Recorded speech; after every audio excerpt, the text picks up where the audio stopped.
Como a igreja pode lidar com problemas que assolam a sociedade há tanto tempo, como racismo, violência urbana, desigualdade social e etc. É tranquilo, eu respondo assim, resolvo. Em 2 minutos eu resolvo aqui esses problemas todos. Veja, eu acho que, primeiro, a gente tem que saber que a Escritura lida com... Foi. Cuidado. Que a Escritura lida com essas coisas todas. A Bíblia tem algo a nos ensinar sobre cada um desses assuntos. E o grande perigo, que, entretanto, que muitas vezes a gente corre ao tentar pensar sobre esses assuntos, que são assuntos quentes, né, difíceis, é a gente deixar que as pautas do dia e o pensamento do dia, deste século, sobreponham o que a Escritura diz sobre essas coisas.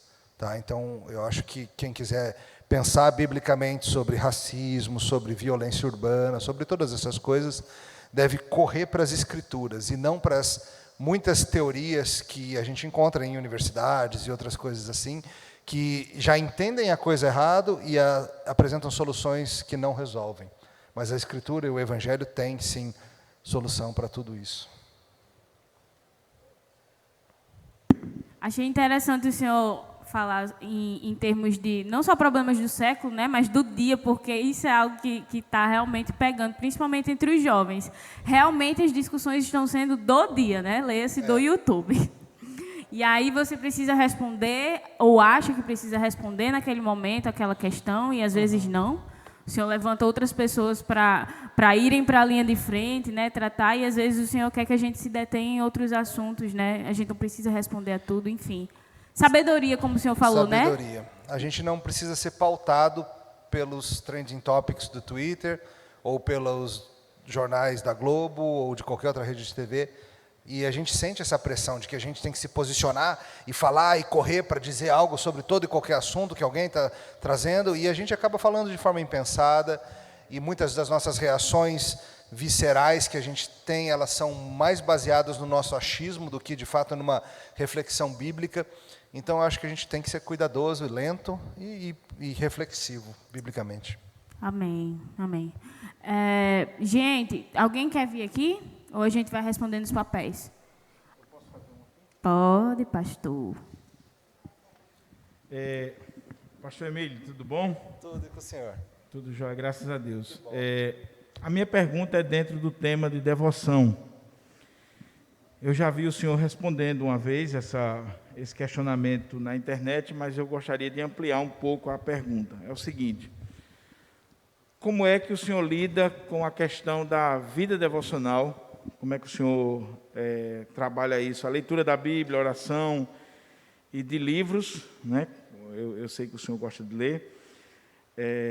Quais dicas o senhor daria para o pessoal? Eu acho que a sua mensagem foi muito interessante. E se o senhor pudesse dar uma palhinha para pastores. Nós temos pastores aqui na transmissão que estão conosco, alguns colegas que estão assistindo.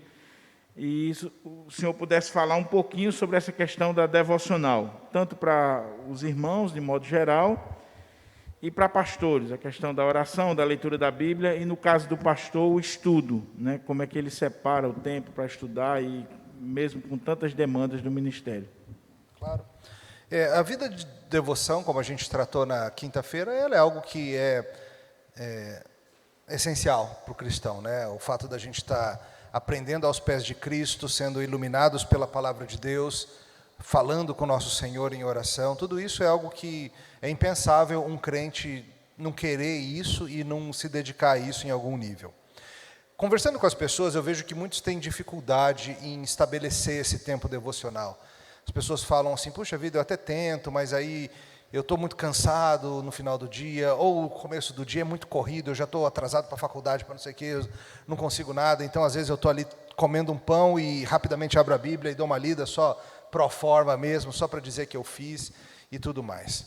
Então, assim, eu acho que a gente tem que ser criativo nesse tempo complicado, nesse mundo que a gente vive tão corrido. Eu acho que você precisa, do mesmo jeito que você arruma tempo para aquelas coisas que são essenciais para você. Por exemplo, seu dia é muito corrido, mas você está louco para assistir uns episódios daquele seriado, e você consegue encaixar isso em algum momento.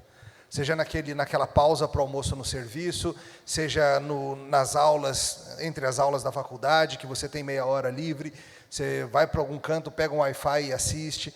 Então, eu acho que você precisa pensar que isso é tão essencial que você precisa arrumar tempo para isso. Se de manhã é impossível e você realmente não é dessas pessoas que consegue acordar meia hora mais cedo, então se programe para fazer na hora do almoço, para fazer à noite, e faça também de formas criativas. De novo, se você pega um plano de leitura, ele pode ser útil, se você é uma pessoa que tem dificuldade para se estruturar, que fica assim, mas eu não sei nem o que eu vou ler, a Bíblia é enorme e tal. Um plano de leitura pode te ajudar a ter uma regra, a ter alguma coisa que você vai seguir. Mas se o plano de leitura talvez for pesado demais, você pode ir atrás de planos mais leves. Por exemplo, tem um plano que chama McShane, que ele é bem forte, muito bom.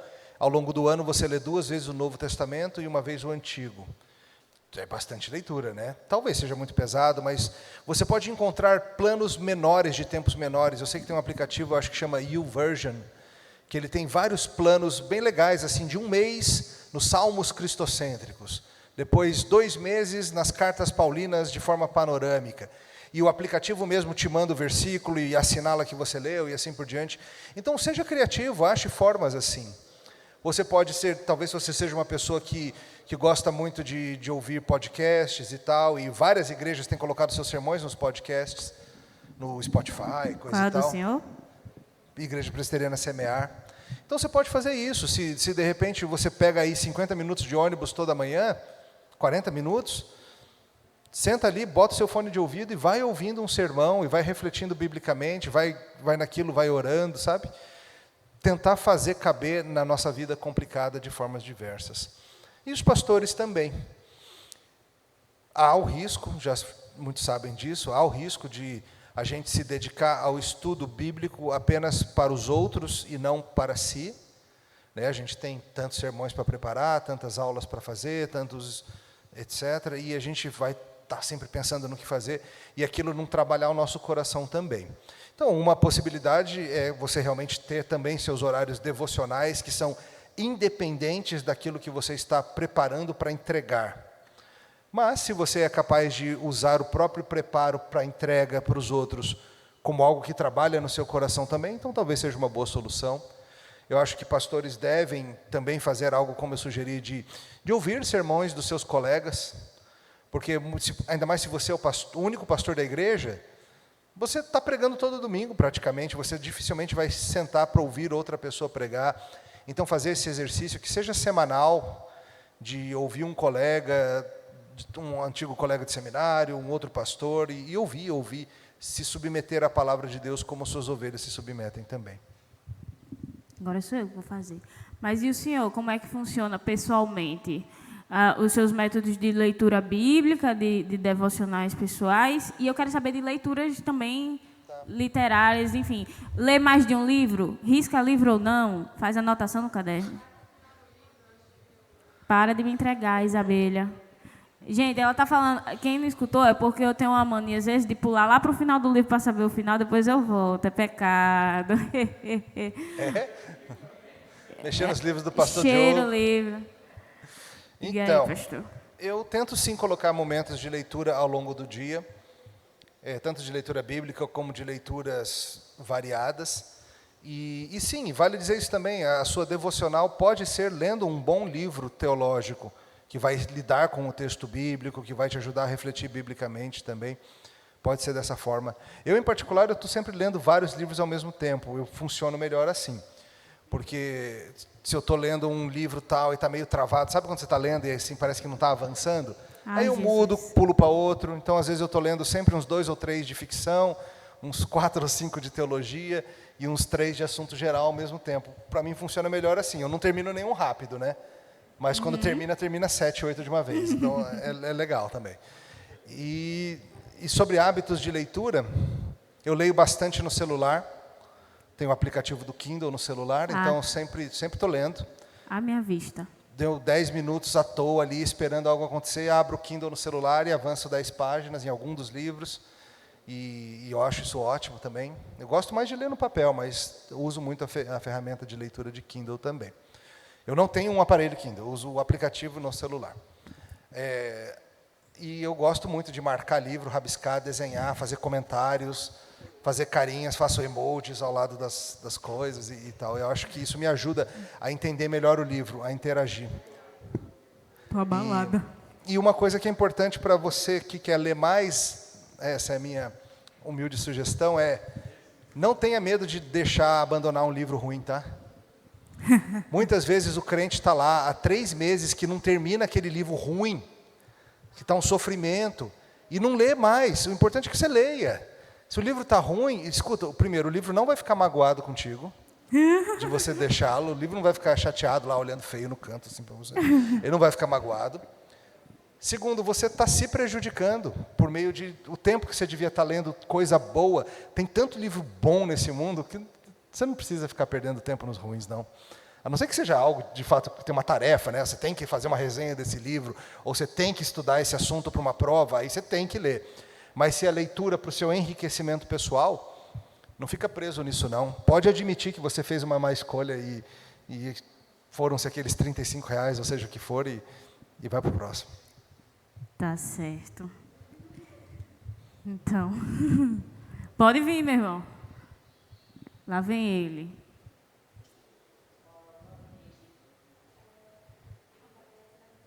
Olá, pastor. Olá, tudo bem? Queria que o senhor falasse sobre que um dos princípios, um propósito do Sabino Neto, quando profissionalizou o monegismo, era descobrir novos autores e escritores.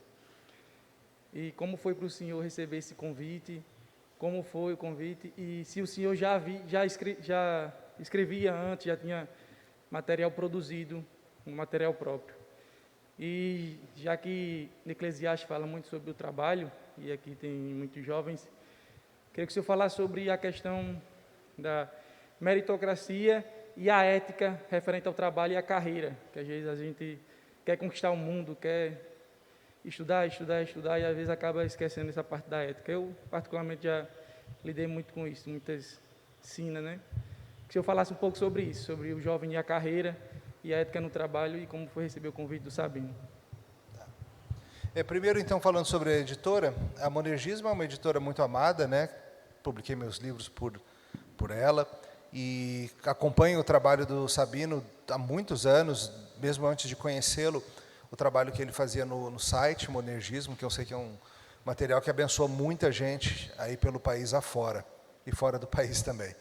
E quando fui para Brasília para plantar a igreja, logo o Sabino e sua família se juntaram a nós, e são membros da igreja. Ele foi presbítero por muitos anos, hoje é um presbítero em disponibilidade, mas serviu ali no conselho por muitos anos.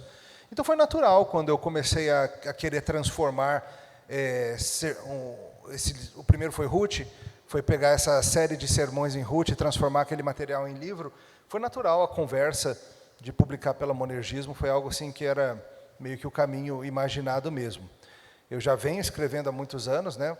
Quando você faz seminário, você tem que escrever muito, trabalhos de seminário, trabalho de mestrado, doutorado e tal, então já tinha muita coisa escrita e já publicado alguns artigos teológicos na Fides Reformata, em outros sites e assim por diante, e já era um sonho de dar esse passo de fazer um livro. Então, não foi a minha primeira publicação, esse livro de Ruth, porque eu já tinha vários artigos para lá e para cá. Muito obrigado. Meu momento. Obrigada. Aguinha de coco. Uma viu, pergunta da internet. Muito Peraí, bem. eu não terminei. Ai, meu Deus. Desculpa. Desculpa. Sobre carreira, veja, de fato, o jovem está numa fase das grandes transições, né? Você tem aí uma faixa etária que é a fase de você passar de alguém que é dependente para independente, de estudante para trabalhador, de alguém que está principalmente um consumidor de recursos para um produtor de recursos e assim por diante. E essa fase ela vem com muitas escolhas difíceis, muitas escolhas complicadas mesmo. E sim, o sonho de ter uma grande carreira, ele pode levar o crente a caminhos ruins. Nós temos que aprender o equilíbrio bíblico de como essas coisas andam. Por exemplo, a própria organização da semana, em 6 dias trabalharás e 1 dia descansarás. Essa forma que Deus organizou o tempo para a gente, se a gente levar isso bastante a sério, dificilmente a gente vai cometer esses erros de privilegiar a carreira sobre as pessoas, de privilegiar a carreira sobre a igreja ou a família, porque a gente sabe que muitas vezes essas coisas são negligenciadas. Então você precisa ter muito forte a ideia de que você, primeiro de tudo, é um cristão, essa é a sua vocação, é ser crente. Se você decidir se casar, a sua vocação secundária é ser marido ou esposa. Se Deus lhes der filhos, a vocação terciária é pai ou mãe. E só então a sua vocação é médico, advogado, pastor ou o que for. E se essa vocação profissional estiver sufocando ou prejudicando as outras, você precisa repensar o que você está fazendo. Então, voltando a essa questão dos dias, né? 6 dias de trabalho e 1 dia de descanso. O que acontece?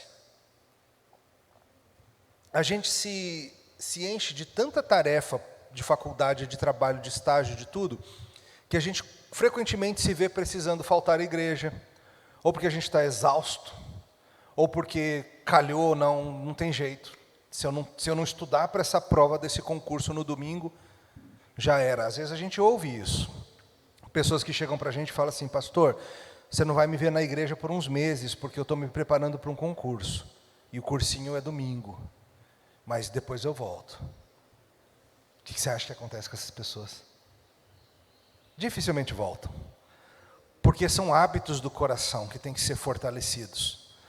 Deus quebra o nosso orgulho e Deus recoloca o coração no eixo por meio de nos fazer parar uma vez por semana, deixar de lado os projetos de carreira, de estudo, disso, daquilo, e retrabalhar o coração diante do povo do Senhor, junto com o povo do Senhor, em adoração. Então é uma dica muito, muito simples. Às vezes as pessoas perguntam: eu estou achando, pastor, que eu estou com muito mais coisa do que eu dou conta. Se você frequentemente precisa fazer algo no domingo, sim, você está com mais conta do que você dá conta. Mais coisa do que você dá conta, larga alguma coisa. Porque Deus nos projetou para funcionar assim. E você precisa botar limites em si mesmo e nas suas ambições, biblicamente. Ai, amém. Senhor, eu recebo. Perguntas da internet agora. Renato vai ler para a gente. Ok. Bom dia, pastor. Bom dia. Tem aqui uma pergunta do nosso irmão Fabrício Sacramento. Ih, Sacra. E ele diz o seguinte: minha pergunta, sobre a pregação no dia 3/12 sobre devoção, foi muito legal como a palavra foi falada como instrumento central para a devoção a Deus. Na sua pregação hoje, o senhor falou sobre a soberania de Deus e responsabilidade humana. Poderia fazer um breve comentário sobre essa relação na devoção? Porque muitos enfatizam a espontaneidade e outros a disciplina. Poderia falar um pouco sobre como nós cristãos devemos agir com relação à devoção nesse aspecto? Ok. Veja, essa dinâmica de soberania e responsabilidade, ela vai se dar em todas as áreas da sua vida. Na sua área de trabalho, no seu estudo, no seu tempo devocional, na sua comunhão dos santos, na sua missão, em tudo. É sempre assim. Deus nos dá ordens muito claras acerca da vida. Ele dá ordens que são bem descritas de como deve ser, e Ele nos dá ordens que são muitas vezes um tanto cinzentas acerca de como elas serão cumpridas. Por exemplo, o salmista falou sobre meditar na palavra de Deus o dia todo. Isso significa então que eu não posso ter um emprego? Porque como que eu vou meditar na palavra de Deus se eu estou tendo que fazer relatório e planilha e dar aula e coisa e tal? Não, claro que não. Esse mandamento, ele é aplicado ao longo do dia nas coisas que eu estou fazendo. Então veja, você tem que saber disso. Deus vai colocar circunstâncias na sua vida que vão meio que frustrar os seus planos. Você está lá preparado para fazer sua devocional e alguma coisa acontece, estoura um cano de água lá na cozinha. Está aquela confusão. O cachorro está encharcado, água para todo lado, e você vai falar assim: não, eu tenho uma responsabilidade diante de Deus, de fazer minha devocional, depois eu lido com esse cano. Claro que não. Depois você faz a devocional, vai lá, resolve isso, fecha o registro, chama alguém, se você tem a habilidade, você mesmo repara, se não, vai atrás de um profissional. Entenda que a vida, queridos, ela é essa coisa confusa mesmo, de planos frustrados e situações interrompidas e coisas que vêm. E entenda que Deus, nesse dia do cano estourado, por certo, se você estiver atento e pensar sobre isso, isso vai ser uma lição devocional para você, acerca de como coisas acontecem, de como Deus está cuidando mesmo nelas. Então, essas coisas andam juntas, sim. Espontaneidade, planejamento, a gente tem que ter planos, mas a gente tem que também ter a flexibilidade de saber que só Deus cumpre todos os itens da sua agenda todo dia. Só Ele. A gente não, a gente sempre está andando aí na o que será. Sim. Pessoalmente, eu tenho algumas dificuldades com isso. Às vezes, talvez vocês não imaginem que seja assim, mas eu sou metódica. Tem que ser assim. Aí eu planejo meu momento devocional, de leitura, mas tem época na vida do crente que parece que o juízo está fechado e a gente lê e relê o texto e parece que não está saindo nada dali, aquele momento de seca, né, e tal, que a gente espera que o Senhor fale ali, mas às vezes Ele fala em outras situações e é tão gracioso, é tão bonito isso da parte dEle, né? De fato, depender também da graça do Senhor na devoção, não apenas da sua disciplina, é algo trabalhoso de se aprender, mas muito prazeroso andar também na dependência do Senhor nesse sentido. Débora está querendo fazer uma pergunta. A bicha é passante, né? Eu queria só dizer isso, porque Best Friends Forever está aqui, eles dois, pode fazer pergunta na hora que quiser, aí ela vem aqui, porque ela é amiga dos famosos. Fala, Débora. Passou um momento de constrangimento. Agora... Sim, claro. A minha pergunta tem a ver com o tema da devoção. Como que o cristão ele pode conciliar a vida dele da devoção e consumir a cultura? Né? Como que ele pode fazer isso sem se sentir culpado e sem... levar a coisa para o outro lado, né? Deixar que a cultura ocupe 100% do tempo dele, assim, e acabe apagando a parte da devoção. E uma outra coisa que eu queria pedir, se fosse possível, já que eu peguei o microfone, né? Se seria possível o pastor Emílio ler o texto sobre Lenato Xisto, porque ele está bem... Eu chorei tanto. E todo mundo ficar com raiva de mim, porque vai chorar. Essa questão do consumo cultural, ele é muito delicado, a gente sabe que ele é um assunto sempre tenso nas diversas denominações, nas diversas tradições reformadas, protestantes, sobre como que a gente lida com isso, o que a gente pode, não pode. Muitas vezes as pessoas têm sérias dores de consciência ligadas a ouvir uma música feita por um descrente, a comer num restaurante que o cozinheiro é descrente. Não, isso não, né? Ah, não? Isso não, tá bom, beleza. Mas assistir um filme feito por um descrente, as pessoas ficam com mas isso aí é um filme do mundo e tal. E daí quando elas vão voar, elas pedem para perguntar se o piloto da Gol ele é cristão ou não. Isso não? Não. Não. Então, veja como a coisa é complicada, né? Tem coisas que a gente só quer saber se quem está nos entregando é cristão ou não. Tem coisas que a gente nem para perguntar. Então, isso mostra que a gente tem dificuldades com isso. Alguns tendem para uma glutonaria cultural. A pessoa que realmente só entope o seu coração e sua mente de seriados de Netflix e de músicas diversas e realmente essas coisas são o que dominam e formam o próprio coração. Isso é ruim, tá? Isso é ruim. Mas também é ruim a anorexia cultural. A ideia de que você deve se privar de toda e qualquer coisa que é produzida no seu tempo, a fim de consumir apenas literatura bíblica, apenas ouvir sermões ou louvores. Isso também não é a solução. É difícil achar um equilíbrio bíblico, sim. Varia de pessoa para pessoa em certa medida. A gente não tem uma regra universal, seria mais fácil se tivesse, mas não tem. Mas você é chamado a viver no seu tempo. Deus fez você nascer em 2000 e tanto, ou em 1900 e tanto, e estar vivo em 2020. Deus te fez um ser cultural que vive nesse tempo, nessa cidade, nessa cultura. E Deus espera que você seja fiel testemunha dele na sua cultura, na sua situação. Você não vive na Inglaterra do século XVII? Você não vive em Genebra no século XVI? Você não vive em Constantinopla no século IV? Você não vive em Marte do século XXII? Que é quando a gente vai estar por lá. Você vive aqui, no Rio Grande do Norte, 2020. E você precisa, para ser fiel testemunha e para andar com fé, entender onde você está, entender o mundo que você vive, entender a cultura da sua região em algum nível do seu país. E para isso, algum nível de consumo cultural é inevitável e necessário. E veja, como eu brinquei com esse exemplo do piloto e o do cozinheiro, para te mostrar que você já está interagindo com a cultura. A questão é se você o faz de uma forma acrítica ou se você o faz de uma forma biblicamente pensada, de alguém que de fato enxerga a realidade com os olhos bíblicos. Então, o que você precisa mesmo é treinar os olhos para ver biblicamente, construir uma cosmovisão cristã. Lembra, Paulo fala em Romanos 12 para você não conformar a sua mente a este século, mas conformar a sua mente às Escrituras.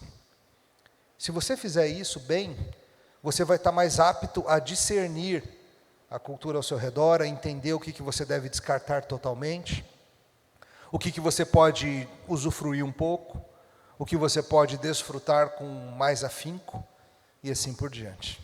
Tá? E o Soblenato Xisto, Débora, eu adoraria ler, mas leva uns 35 minutos só para ler, então não temos procurem tempo. Na internet.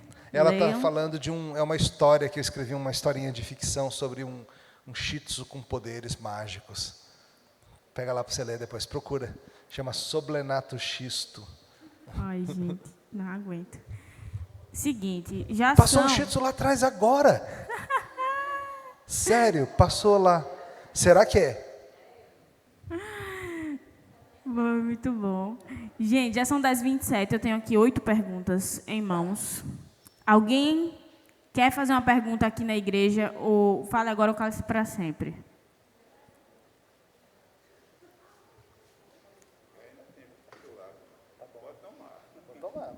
Bom dia, pastor. Richard disse que não podiam fazer perguntas bestas, né? Mas, assim, São Paulo vai ser campeão mesmo, pastor? Do Brasileirão, sim. Da Copa do Brasil, temo que não. Pastor, dentro das nossas conversas nesses dias, a gente ficou informado, pelo menos eu não sabia, de que o senhor é professor na área de missões urbanas, no seminário, e uma das ênfases do nosso congresso é sobre missões. Então, a gente queria que o senhor falasse um pouco a respeito de missões, seria importante a gente ouvir isso, algo da parte do senhor sobre isso. E, em segundo lugar, a respeito do tema de pregação, como é a sua preparação para o sermão, na elaboração de um sermão, qual é a sua preparação, em relação aos comentários, enfim, a lida com o texto. Beleza. Missões urbanas, eu ensino lá no mestrado da Igreja Presbiteriana, lá no Andrew Jumper, uma disciplina que se chama hermenêutica cultural, que é justamente pensando nessas ferramentas para a gente entender melhor a nossa cultura. Então, algo que eu acho que é muito importante para a gente pensar missões é isso. É você saber que você faz essa missão no lugar que Deus te colocou. Muitas vezes a gente pensa em missões só como aquele negócio transcultural, só com quem se aventura para ir lá para a América Central, ou para uma ilha perdida do Pacífico Sul, ou qualquer coisa assim, sendo que o grande campo missionário que Deus coloca na sua vida é a sua cidade. É onde você está, é no seu trabalho, é na sua escola, é no seu prédio, na sua vizinhança.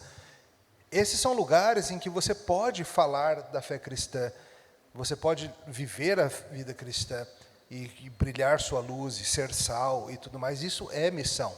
Se nós tivermos em mente que nós somos todos missionários urbanos, vivendo aqui nesse campo missionário chamado planeta Terra, nós pensaremos melhor sobre isso tudo. E outra pergunta foi sobre preparação, né? Preparação de sermão, legal. Eu costumo fazer a preparação um pouquinho a cada dia ao longo da semana. Lá na igreja a gente faz séries expositivas longas, de livros inteiros. Então, normalmente, a gente já tem 6 meses de calendário de pregação preparado. A gente já está lá com o nosso calendário até junho preparado, quem vai pregar, qual dos pastores vai pregar qual texto, quando. Então, chega segunda-feira, eu começo logo a mexer com isso, e aí eu mexo um pouquinho na segunda, um pouquinho na terça. Na quarta-feira, a gente sempre tem de manhã uma reunião dos pastores da igreja, em que os pastores que vão pregar expõem para os outros os seus achados, o que está entendendo do texto, a direção que pretende dar no sermão.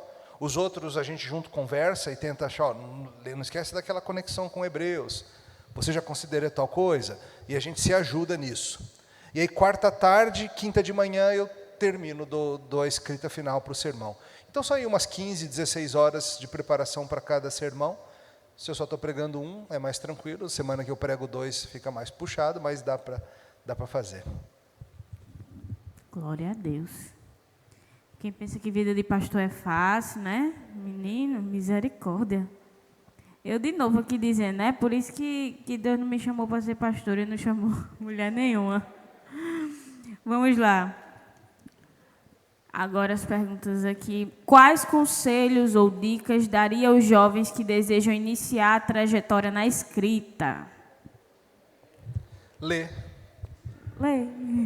Pega o livrinho. É muito difícil você escrever bem se você realmente não lê muito. E leitura variada, tá? Leia diferentes estilos, leia autores do presente, leia autores do passado, leia autores que escreveram originalmente em língua portuguesa, leia traduções de outros livros. Se você tem o conhecimento de uma segunda língua, leia também nessa segunda língua. É importante que a linguagem esteja reverberando na sua cabeça sempre. E comece a escrever. Acho que tem muito assim há uma mística de que tem que vir uma inspiração e tal. E se você ficar esperando essa inspiração vir, aí ela não vai vir, não. Você tem que sentar e escrever, sabendo que a sua primeira versão vai ficar um lixo, a segunda versão vai ficar um lixo, menos lixo. E às vezes demora, mas você vai pegando o jeito. Mas como que você vai pegando o jeito? Só escrevendo? Não. Tem muitos livros projetados para te ajudar a pensar sobre como escrever melhor. Por exemplo, tem um livro do Stephen King, aquele autor de livros de suspense e tal, em que ele descreve muito sobre o processo criativo da escrita, sobre como que ele faz, como ele lida com primeira versão, segunda versão, como que ele corta, como que ele constrói personagens. Tudo isso pode ser aprendido, tá? Isso não é assim, o cara tem o dom da escrita. É até meio ofensivo às vezes, porque você acha que simplesmente é um cara que está lá, tem um dom e escreve. Não, tem muito treino envolvido, tem muito esforço de pensar sobre a coisa. Tem alguns podcasts muito bons.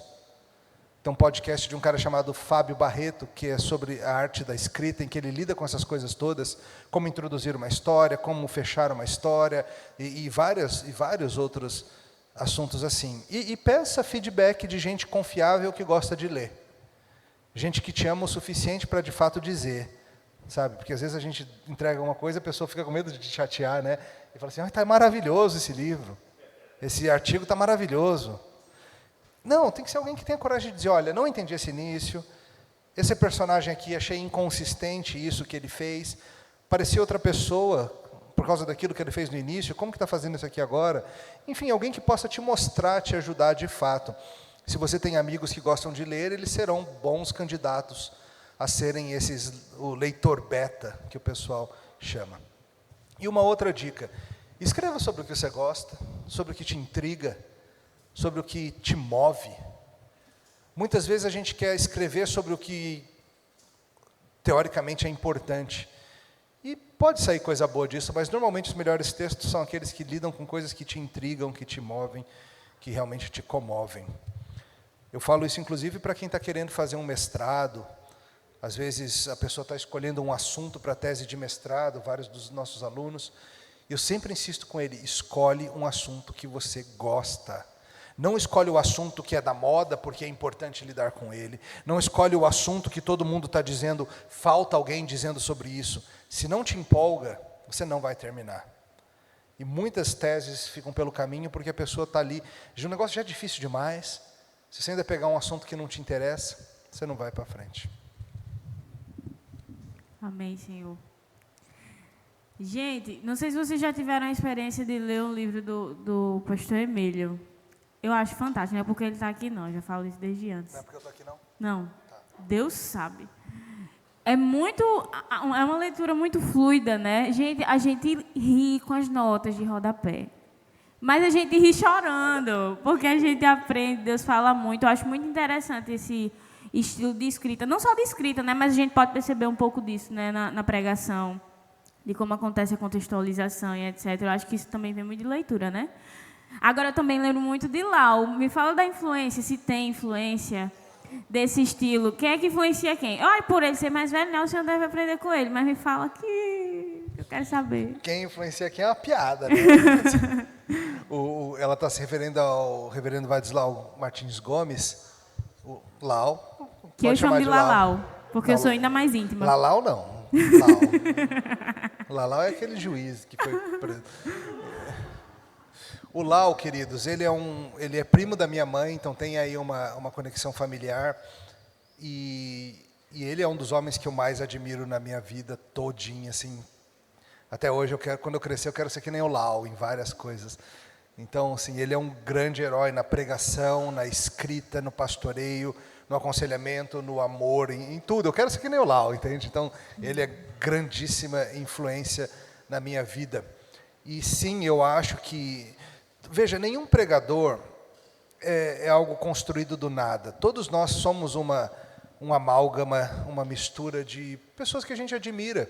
Em alguns casos a gente imita intencionalmente, em outros não. É de gente que você ouviu tanto que vai se tornando parte de você, o jeito de falar, o jeito de fazer. E eu tenho vários que são assim os meus mentores de pregação. Às vezes eu estou pregando e assim, eu falo alguma coisa que eu falo assim... Soei igualzinho o Martin, que é um pastor que muito me influenciou. E eu falo assim, que legal, vou falar para ele isso. E assim por diante. Então, o Lau é uma grande influência na minha vida. Acabou de sair um livro novo dele, né, sobre Filipenses. Eu tive o privilégio de ler antes da publicação, até fiz um endosso lá, coisa fina. O que você achar do Lau, pode pegar para ler, aí que você vai gostar. É verdade. Vamos lá. Gente, vamos lá. O cristão pode participar de jogos de azar? O cristão pode consumir álcool, cigarro e outras drogas? Ixi. E aí, pastor? Imparcial. Tranquilo. Jogos de azar. Difícil essa, né? Veja, o objetivo do jogo, geralmente, qual que ele é? É enriquecimento, né? Por que o cara faz lá a mega cena da virada e tal? Porque ele quer ganhar muito dinheiro, virar milionário da noite para o dia e tal. E veja, não me parece que a Bíblia indique esse como um caminho para o enriquecimento, ou para a aquisição de recursos. Às vezes não é nem o enriquecimento, não é que o cara quer esbanjar, ele só quer poder parar de trabalhar, né? Só levar uma vida mansa, tranquila. E a Bíblia não parece indicar esse caminho. Eu creio que a Bíblia fala que o trabalho é o caminho que Deus dá para nos suprir, para nos manter, para manter a obra dEle, para manter essas coisas todas, e até mesmo para te dar coisas que você possa desfrutar, tá? Passeios, viagens, coisas e tal. Então, me parece que a ideia do jogo de azar, ela vai contra o método que Deus nos deu para ser da onde vem o nosso sustento e mesmo o que vai além do sustento. Mas aquele dinheiro extra para você poder passar umas férias não sei aonde, ou para você ir para um cinema, ou coisas assim. Então, eu não creio que o cristão deva estar metido com jogos desse tipo. Ainda mais se forem jogos ilegais, né? Aí ainda está violando a lei, né? Tipo, cassino clandestino e tal. Pastor, posso ir para o cassino clandestino que tem lá na minha rua? O que você acha? Pode, pastor? Cassino clandestino? Não, tá bom. Não, beleza. Até porque muitas vezes isso está ligado a crime organizado e tantas outras coisas assim. Aí a outra pergunta, ela diz respeito à questão da liberdade de consciência. A nossa confissão de fé, ela lida muito seriamente com essa questão da liberdade de consciência. O que significa isso? Significa que eu, pastor, não tenho direito de exigir da vida das minhas ovelhas aquilo que Deus não exige. Simples assim. o poder da liderança da igreja, ele é declarativo, ele não é legislativo. Sabe o que significa? Eu não tenho direito de ficar fazendo regrinha para a vida das minhas ovelhas. Eu não tenho direito legislativo. Eu tenho direito declarativo. Eu posso dizer o que a Bíblia diz, porque essa é a palavra de Deus. Então, toda e qualquer coisa que eu puder mostrar nas Escrituras acerca das práticas, dos costumes, dos hábitos das pessoas, se eu puder dizer biblicamente, você precisa parar essa prática, porque Deus diz que não pode, beleza. Fora isso, não posso. E é por isso que a nossa confissão insiste tanto na ideia da liberdade de consciência, de que só o Senhor Deus pode constranger a consciência do crente. Essas questões que foram mencionadas, e é ruim já colocar tudo isso na mesma categoria, porque não são coisas da mesma categoria. Por exemplo, cocaína é bem diferente de vinho, são coisas bem diferentes, não são todos drogas, como a pergunta coloca. Então, sim, eu creio que algumas dessas coisas são proibidas, como, por exemplo, drogas como essas drogas de maconha, cocaína, tudo isso. Não creio que isso seja biblicamente permissível, e a gente poderia montar um caso bíblico, montar uma argumentação bíblica quanto a isso. Cigarro eu já acho mais complicado você proibir, não creio que você possa proibir. Eu sei que faz mal, mas não consigo ver a Bíblia proibindo. E o álcool, na verdade, a Bíblia manda beber álcool, né? E todos vocês vão beber álcool junto com Jesus um dia. Então, a Bíblia fala, no Salmo 104, que o vinho foi criado para alegrar o coração do homem. A Bíblia fala que na Santa Ceia, vinho é bebido junto com pão. E a Bíblia fala que Jesus transformou água em vinho para que uma festa não acabasse. Então eu acho muito estranho a ideia de que o álcool é algo proibido nas Escrituras. O álcool é algo, a embriaguez é algo proibido nas Escrituras, assim como a glutonaria, assim como tantas outras coisas. Então há várias situações de coisas que são permitidas, mas o abuso delas não é permitido. Trabalho é um deles. Você fazer o workaholic, né, como o pessoal diz, a pessoa que trabalha mais do que deve, a pessoa que gasta sua vida no trabalho, que negligencia a família, que negligencia a saúde, que negligencia a igreja, ela está pegando algo que é lícito, que é o trabalho, e levando para um lugar que não é lícito. Mesma coisa o álcool. A Bíblia permite, mas se você está se embriagando, se você está fazendo coisas como está dirigindo alcoolizado, essas coisas todas, você está violando, você está pegando a liberdade e usando para a morte, ao invés de usar a liberdade para a glória de Deus. Amém. Nós temos poucos minutos agora. Acerca do Carpe Diem, é assim que fala? É. Corandel, Eclesiastes e tal, o que diria Emílio? Gostei. Acerca do Carpe Diem, Corandel e tal. Vamos lá. Essas são algumas expressões. Carpe diem é uma expressão em latim que significa aproveite o dia, ou desfrute do dia, ou faça bom uso do dia. É simplesmente a ideia de que não fica esperando a vida um dia ter condições ideais para você aproveitá-la. Aproveita hoje o que está na tua mão hoje. Muitas vezes a gente vive assim, não, quando eu me formar na faculdade, aí sim eu vou começar a viver.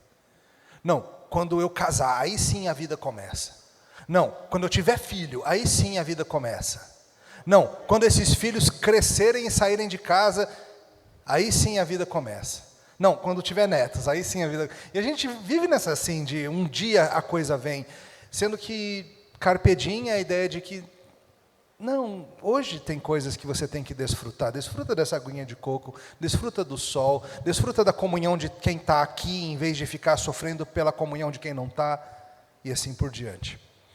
Veja, esse Carpe Diem, ele é um bom ideal, mas se ele for vivido, corandel.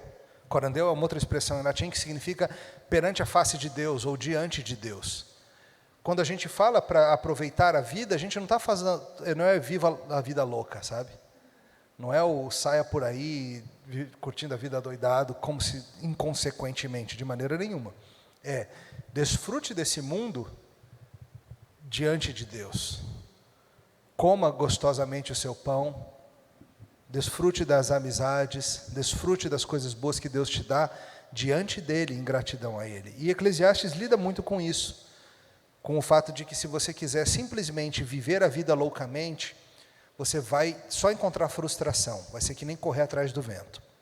Mas, se você aprender a receber as coisas boas do mundo com ações de graças, dando graças a Deus e desfrutando para a glória dele, então você vai estar melhor habilitado para viver a vida da forma correta, em alegria diante do Senhor.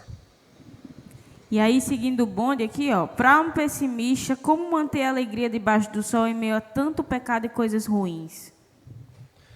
O cristão ele é o mais pessimista e o mais otimista dos homens ao mesmo tempo. Porque a Bíblia, ela é muito real. A Bíblia, ela, às vezes as pessoas que não conhecem a Bíblia acham que ela é um livro descrevendo as vidas perfeitas de pessoas perfeitas, né? É isso? Só tem um que se enquadra nessa nomenclatura de pessoa perfeita. Você pega todos os heróis bíblicos, você vai ver lá Hebreus 11, a galeria dos heróis da fé, e você fala assim, heróis? Esses caras aqui? Quem deixou a Sansão entrar nessa lista aqui? Davi? Abraão? Porque se você conhece a vida desses homens, Gideão, você vai ver que essa turma aprontou e muito. Então a Bíblia é muito real acerca de que da humanidade não sai nada. Não adianta ficar esperando, não, quando a gente progredir, quando a ciência avançar, quando a política se resolver, aí sim vocês vão ver, a humanidade vai decolar, a humanidade vai para frente, a gente vai viver aqui e vai ser uma maravilha. Zero esperança de que a humanidade consiga fazer isso. Então o cristão, ele é alguém muito pessimista quanto à capacidade humana de resolver as coisas.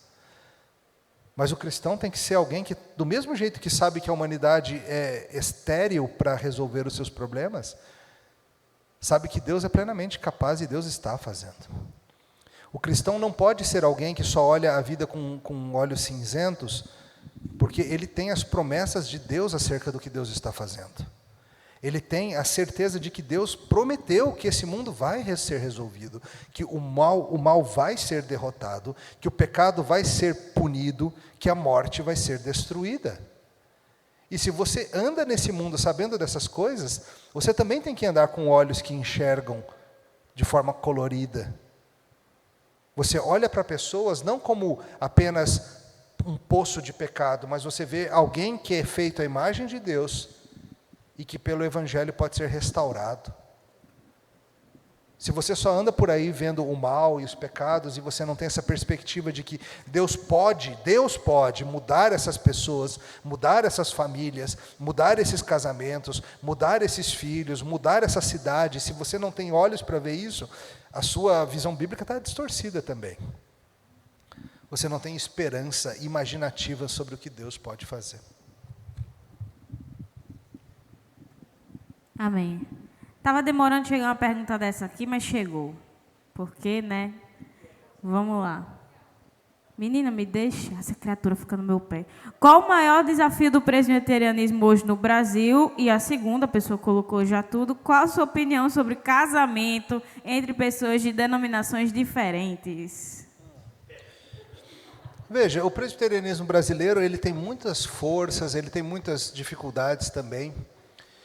Eu acho que a gente tem um desafio interno muito grande, que infelizmente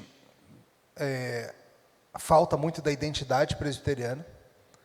Eu sei que tem muitos irmãos que são crentes verdadeiros, mas que não têm a menor ideia do que significa ser presbiteriano em termos de fé e prática. Então, eu acho que esse é um grande desafio para a igreja presbiteriana brasileira, avançar no entendimento da sua identidade presbiteriana. E, por favor, não confunda algumas coisas. Tem algumas coisas que são práticas do brasileiro, do presbiterianismo brasileiro, que as pessoas tomam como se isso fosse ser presbiteriano. Por exemplo, sociedades internas. Sociedade interna é algo bom, útil, tem o seu valor e tal. mas só tem aqui. Não, John Knox não criou a SAF, nem nada disso, entendeu? Não é algo que, para ser presbiteriano, tem que ter sociedade interna. Pode ter, mas não é isso que define quem nós somos. Nós temos uma confissão de fé, nós temos uma linha litúrgica, nós temos coisas bem fortes e robustas e calcadas nas Escrituras, que, infelizmente, boa parte dos presbiterianos no país não tem a menor ideia disso, não valoriza, não quer nem saber do que é isso. Então, eu acho que, internamente, a gente precisa ir nessa direção. Eu tenho visto bons avanços nisso. Eu estou como professor de um seminário lá de Brasília desde 2012, então são quase 10 anos, e hoje eu vejo os novos alunos que chegam muito mais cientes disso, muito mais atentos a isso do que ali quando eu comecei a dar aula. Então, parece-me que está havendo um crescimento nisso e está me encorajando, sem dúvida. Qual que era a outra mesmo? Qual a sua opinião sobre casamento entre pessoas de denominações diferentes? Veja, eu creio que você pode se casar com qualquer outro cristão, de verdade, de outra denominação. Não há proibição bíblica. Mas eu creio que precisa haver conversa sobre algumas questões difíceis para ver se isso vai andar bem. Por exemplo, uma questão muito fácil de pensar é: se Deus lhes der filhos, vocês vão batizar ou não? Você sabe que os nossos irmãos batistas não batizam as crianças, mas a maioria das denominações protestantes históricas batiza. Luteranos, episcopais, anglicanos, presbiterianos, e pode ser um problema. Como que vai ser isso? Outras questões práticas podem surgir também, no que diz respeito a tomadas de decisão, no que diz respeito ao uso do dinheiro, a trabalho, ao dia de descanso. Então, são diferenças que, embora não sejam o cerne da fé, que não sejam a própria fé cristã, podem gerar dificuldades no convívio familiar. Então, veja, proibição não há, mas há que se examinar a questão com sabedoria, há que haver conversas, há que haver uma busca de um entendimento mútuo, e no final das contas, vão casar pessoas de duas denominações diferentes, mas vão se tornar de uma. Porque não vai no domingo de manhã falar: tchau, querida, vai para o seu culto, nos vemos na hora do almoço. Espero que não. E também não vai ficar assim, um domingo numa, um domingo na outra, porque não vai conseguir prestar a comunhão correta, nem servir corretamente, se você ficar alternando. Não é o ideal. Então, na prática, um vai se tornar algo diferente. E se isso for conversado, entendido pacificamente e tudo mais, beleza, mas saiba que tem isso. Amém. Ah, pastor, quem é que vai dizer não para o pastor, pelo amor de Deus?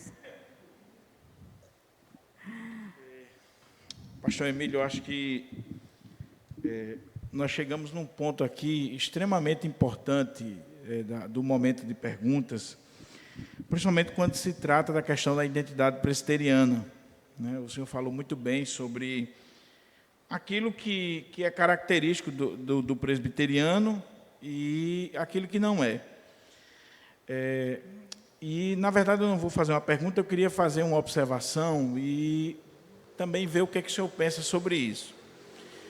Como pastor presbiteriano e já há um tempo de caminhada, eu tenho visto o seguinte, voltando aqui àquela questão da pergunta sobre cigarro, bebida, e a questão do dia do Senhor, que o senhor colocou muito bem.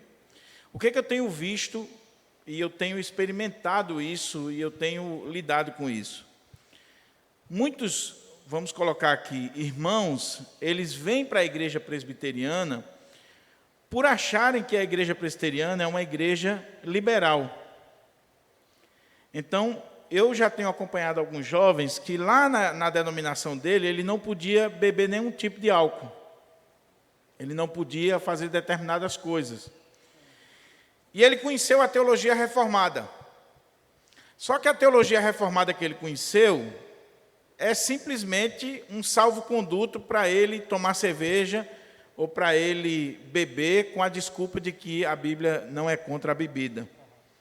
Mas eu não vejo a mesma ênfase, por exemplo, na questão do dia do Senhor. A galera que é tão ávida para defender, por exemplo, o vinho, e a partir do vinho, cerveja, uísque, seja lá o que for, charuto, outras coisas, É a mesma galera que no domingo de manhã ele não faz questão de estar na igreja. E eu acho que a gente precisa avaliar as coisas com bem cuidado, com acuidade, olhando de fato o que é princípio da palavra de Deus. Porque eu não sei se o senhor tem essa impressão, como é que é a sua realidade lá em Brasília, mas pelo menos a realidade do nosso estado e muitos colegas, e isso tem sido discussão até em presbitério, nós estamos recebendo uma demanda muito grande de jovens que vêm para a nossa igreja, e na cabeça dele eu vou para a igreja presbiteriana porque lá eu posso beber, eu posso ir para a balada, eu posso, no sábado à noite, fazer o que eu quiser, e o importante é que eu li os 5 pontos do calvinismo do John Piper, eu sou seguidor do pastor Emílio, do Augusto Nicodemos, do Lau, de Sebastião, de Manel, mas a vida dele não tem santidade. E eu não estou falando aqui de santidade legalista ou farisaica. A prova que a vida dele não manifesta santidade é que ele não tem uma vida na igreja. Os distintivos que são de uma igreja reformada, ele não consegue ter. Um exemplo, o dia do Senhor. Então, como é que o senhor lida com isso? Não sei se vocês têm enfrentado essa situação, mas no nosso estado isso é muito comum. Está chegando um ponto de dizer assim, o que é um jovem reformado no Rio Grande do Norte? Um jovem reformado no Rio Grande do Norte é aquele que pode beber cerveja, que pode ir para a balada, mas ele é membro de uma igreja presbiteriana. E eu me entristeço muito com isso, porque isso não é a marca da igreja presbiteriana, nem tampouco de uma igreja reformada. Mas, infelizmente, boa parte daqueles que eu tenho acompanhado, eles vêm com essa ideia. E ainda defendem assim, não, Lutero bebia cerveja. No dia que você traduzir a Bíblia como Lutero, criar um movimento como Lutero, aí, como tinha um professor de seminário, você pode beber até cachaça, que está certo. Agora, você só vai imitar Lutero na cerveja? Por que você não imita Lutero naquilo que é bom, naquilo que, de fato, fez diferença na história? Imitar Lutero na cerveja é fácil. Imite Lutero em tradução, em teologia, em sermão, em vida piedosa, e aí você vai ter sabedoria para lidar com a cerveja de Lutero. Não sei se eu me fiz entender, mas é uma situação que tem tomado conta da nossa região, e eu não sei como é que é lá na região do senhor. Realmente é triste quando cristãos começam a se definir por algumas práticas assim, mas lá na região realmente não tem sido um problema. Eu lamento que seja assim aqui, mas a gente realmente não nota isso não, de pessoas se juntando à denominação só para poder fazer certas coisas. Mas não deve ser assim, de fato. A fé reformada ela é um pacote completo, né? Não é para você escolher uma coisinha ou outra e pronto, mas que você abrace tudo que vem com a fé reformada, inclusive o hábito de estar com o povo do Senhor no dia do Senhor, o serviço cristão, a devoção, e tudo isso venha junto. Amém. Vamos aqui apertar o nó. Minha capacidade de ser objetivo está sendo gravemente trabalhada agora. A partir de uma perspectiva bíblica, quais são os principais desafios que a igreja brasileira enfrenta na atualidade que tange a questão de missões? Veja, são as mesmas dificuldades de todo mundo ocidental, de a gente viver numa sociedade secularizada. Uma sociedade que realmente chegou à conclusão de que é possível você encontrar satisfação para os corações, a vida boa e plena, sem ter que recorrer a Deus ou qualquer coisa sobrenatural. Se você pode, se você quiser, ter seu lado místico, mas que isso não é de maneira alguma essencial ou necessário para uma vida plena. E isso leva também a questões comportamentais e tudo que vem com isso. Então, eu acho que a igreja precisa perceber melhor a era secular em que vive, o momento em que vive, para aprender que tem respostas bíblicas para isso. Salomão provê várias dessas respostas, mas tem muita coisa boa sendo produzida para ajudar a gente a entender que nesse tempo pós-moderno em que a gente vive, ao mesmo tempo em que há essa busca pela liberdade e pela construção da própria identidade, há muita frustração por muitos já perceberem que isso não leva, de fato, aonde as promessas da pós-modernidade permitiram. Então, acho que a igreja precisa entender melhor seu tempo, e não é mudar a sua mensagem, mas é entender que a velha mensagem das Escrituras, ela tem respostas para essas questões atuais. Amém. Voltando para questões de literatura, porque aqui o povo gosta de ler, o povo gosta de bibliotecas e afins. Rev, quais são as suas considerações acerca do envolvimento do cristão com a literatura, principalmente ficcional? Inclusive, o senhor publicou, né, há uns tempos aí, sobre pastores lerem ficção, né? Achei bem legal. Quando um cristão vai produzir algo deste gênero, é necessário buscar deixar explícito elementos redentivos? Eu acho que o cristão faz muito bem para o cristão estar envolvido com literatura de ficção, ler tudo isso, como você falou bem, tem um artigo, você procura no site da editora Monergismo, se você quiser ler, ler ficção é bom para pastor. E eu defendo isso e falo bastante sobre graça comum e outras questões. Então, eu não vou repetir tudo aqui, é bastante coisa, mas é muito útil, sim, em vários níveis, para você estar lendo sobre ficção. E se você está escrevendo ficção, você não precisa ser explícito, se essa é a pergunta. Você não precisa lá botar alguém se convertendo na sua história para que a sua história seja cristã.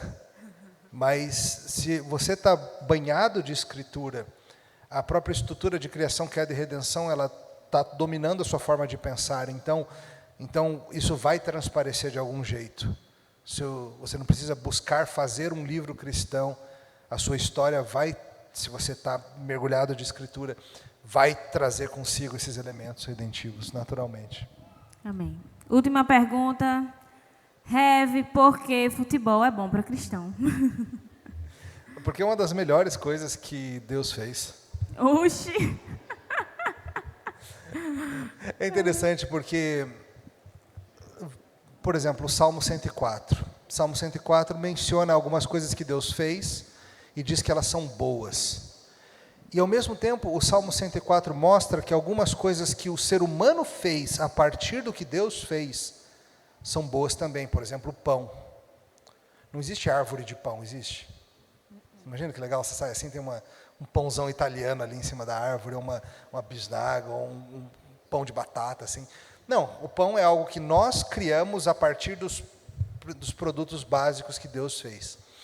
Nós somos subcriadores, isso significa que nós temos esse impulso e essa capacidade criativa dadas pelo próprio Deus. E a gente cria todo tipo de coisa, a gente cria brincadeiras, a gente cria histórias, a gente cria jogos, a gente cria tecnologia, tudo isso vem de um impulso dado por Deus. E o futebol é uma das principais criações humanas que conseguiu atingir uma transculturalidade que é incomparável. Não tem nada, a não ser certas comidas talvez, que tenha uma aceitação global que se compare ao futebol. Não tem nenhum esporte, não tem nenhum gênero de filme, não tem nenhum estilo musical que consiga arrebatar corações em todo tipo de cultura ao redor do globo. E no livrinho eu defendo isso, mas o livro não é para defender que você pode jogar bola, não, é muito além disso. É simplesmente mostrando, tentando ajudar o leitor a entender como que a nossa criatividade ela é derivada da criatividade de Deus e que isso vai necessariamente se mostrar em tudo que a gente cria, até mesmo um esporte, até mesmo um jogo como esse. Então o livro ajuda você a pensar biblicamente sobre criações humanas, muito mais do que só sobre futebol. Tá? Certo. Muito bem, muito bem. Me senti Bibotalk agora. Muito bem, muito bem. Muito obrigada, pastor, por esse tempo. Foi um prazer servi-los. As perguntas me edificaram muito, de verdade mesmo. E realmente o Senhor nos abençoou. De novo, gente, quero dizer aqui da alegria que é ver o testemunho do pastor Emílio durante esses 3 dias. Não foram só as pregações, né? Mas vocês puderam ver também sobre a humildade, a acessibilidade dele, e não é só aqui, é com a gente também, nós aprendemos, né? Durante o tempo juntos. Já já ele está voltando para Brasília para estar junto da igreja dele amanhã, no dia do Senhor. Vocês façam como ele, venham cultuar conosco no dia do Senhor. Mais tarde, às 19h30, mais uma programação. Ref está trazendo aqui, porque futebol é um cristão, ele respondeu também aqui no livro dele, né? Bonitão. Vestindo a camisa em honra a Deus. E nós temos também o livro de Ruth, né? As boas novas em Ruth e redenção nos campos do Senhor. Eu amo esse livro, ele é lindo de todas as formas possíveis. Vamos ficar de pé para encerrar esse momento. Logo depois a gente vai fazer o sorteio do livro.